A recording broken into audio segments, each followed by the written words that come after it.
Tacir yəni bizim nəslimizin Bəli. bir demək yaşımız az yaş fərqi var. Tacir öz sənətinin sənətkarıdır. Ona heç kim sənətinə bir söz deyə bilməz.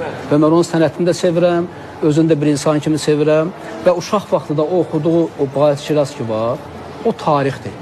Bütün muğam müsabiqələrin həmişə açılışı tacirin o səsi ilə açılırdı.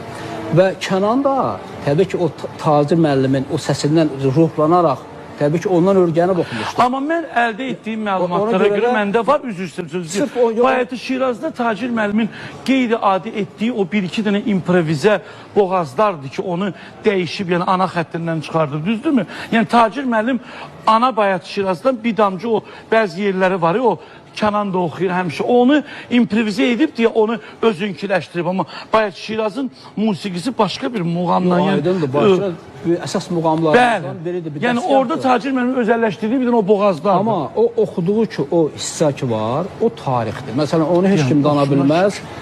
Tacir Şahmaloğlu o təhcə o ifası ilə düşüb tarixə. Və mən də və bu gün də nə oxuyursa əla oxuyur. O sənəti də gözəldir, hər şey də gözəldir. Qaldı ki, o söz söhbət, o qalma qaldı. Heç məsləhət görmürük qalma Qaracıqsı.